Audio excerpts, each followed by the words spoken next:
राम भी हमारे आदर्श हैं, कृष्ण भी हमारे आदर्श हैं, बुद्ध भी हमारे आदर्श हैं, बाबा साहब अम्बेडकर भी हमारे आदर्श हैं, गुरु नानक भी हमारे आदर्श हैं। लेकिन भगवान राम को तो आप काल्पनिक मानते हैं। मेरे पॉडकास्ट देखा है सर आप। अरे यार, जब मैं कह रहा हूँ कि मैंने नहीं बोला, आप अगर निकाल के दिखा दें 1 लाख रुपए इनाम, अगर आप ये दिखा दें, ये मेरा वाक्य दिखा दें कि वो काल्पनिक थे, क्योंकि मुझे अधिकार ही नहीं है, मेरे पास इतना ज्ञान ही नहीं है कि मैं बता सकूं काल्पनिक थे या नहीं थे। पैगंबर मोहम्मद पर भी आपने एक बार एक टिप्पणी करी थी। आपने बोला था कि आप उन्हें एक महान शासक मानते नहीं, थे। शासक तो वो थे ही नहीं, महान समाज सुधारक महान मानता हूं। समाज और वो सुधारक, मैं अब भी कह रहा हूँ और मैं मानता हूँ, जो बात मैं बोलता हूँ सोच समझ के बोलता हूँ।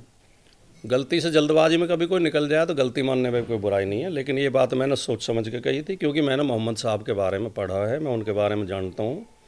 वो ज्ञात इतिहास के सबसे बड़ा समाज सुधारक उन्हें मैं मानता हूँ, महापुरुष मानता हूँ, क्योंकि वो एक ऐसे व्यक्ति हैं, आप उनके बारे में जब पढ़ोगे तो आप भी मानने लगोगे। जिस समय मोहम्मद साहब पैदा हुए, अरब में इतनी बुराइयां थीं, समाज में इतने कुप्रथाएं थीं, उन्होंने, देखिए, वो अकेले ऐसे व्यक्ति हैं इतिहास में, आप दूसरा व्यक्ति ढूंढ कर नहीं ला सकते, जिसने समाज सुधार के काम भी किए, जिसने एक धर्म की स्थापना भी की और जिसने राजनीतिक दर्शन भी दिया। यानी समाज, राजनीति और धर्म तीनों क्षेत्र में उन्होंने काम किए। अरब में उस समय लोग पैदा होते ही बेटियों को मार देते थे, पत्थर पूजा करते थे, बहुदेववाद था, बहुत से देवताओं को पूजते थे, आपस में लड़ाई करते थे, लोग मर जाते थे, औरतें विधवा हो जाती थी, उनसे वेश्यावृत्ति कराते थे, जुआ खेलते थे, शराब पीते थे, ब्याज पर रुपया उठाते थे। इन सारी बुराइयों के खिलाफ मोहम्मद साहब ने आवाज़ उठाई और अपने जीवन में इन्हें ख़त्म कर दिया।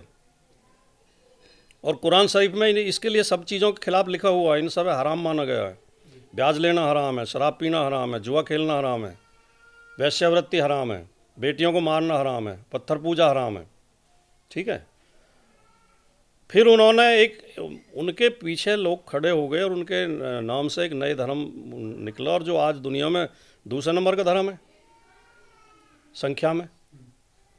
तीसरे, उन्होंने जो खलीफा का कंसेप्ट दिया राजनीति में, और उसका पूरा दर्शन आप पढ़ोगे तो वो एक बहुत शानदार राजनीतिक दर्शन है। तो इसलिए मैं मानता हूँ, लेकिन ये नहीं कह सकते कि इसका अर्थ ये नहीं है कि और किसी को हम मानते नहीं।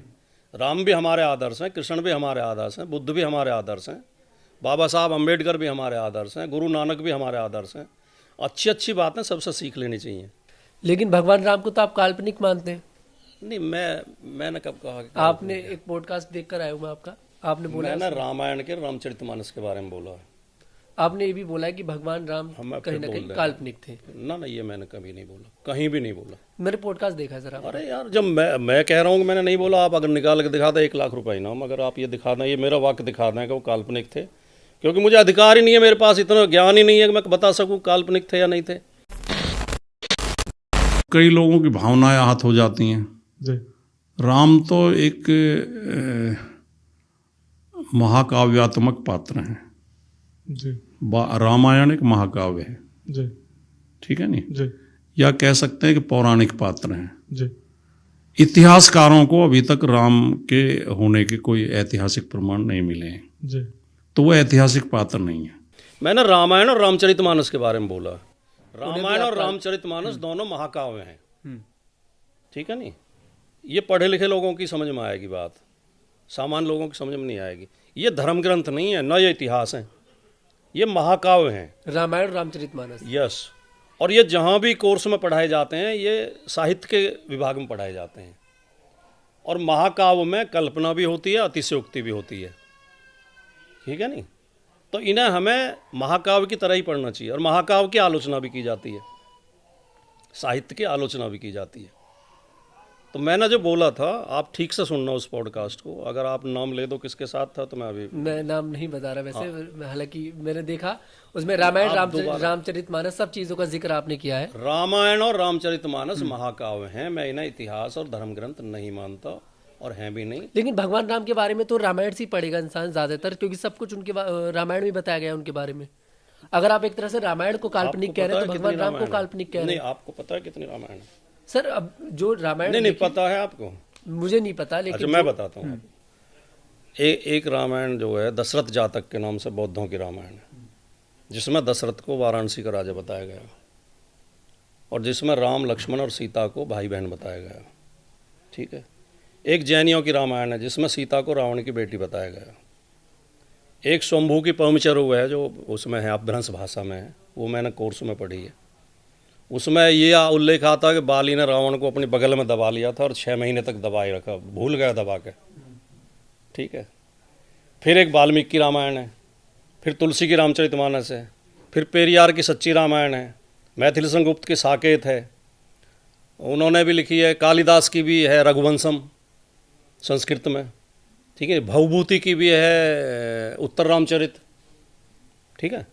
नरेंद्र कोहली की भी रामायण है, भगवान सिंह की भी रामायण। कौन सी वाली रामायण को काल्पनिक मानते हैं? 72 रामायण तो ऐसी हैं जो प्रमाणिक हैं। जब हम ये बात करते हैं कि रामायण तो हमें यही पता नहीं होता हम कौन सी रामायण की बात कर रहे हैं। ठीक है नहीं। काल्पनिक शब्द आप बार बार यूज कर रहे हो, मैंने यूज नहीं किया। अपने बातें दूसरे पर थोपनी नहीं चाहिए। मैंने कहा है कि वो महाकाव्य है। महाकाव्य में कल्पना भी होती है और अतिशयोक्ति भी होती है। आप उसे धर्म से नहीं जोड़ते?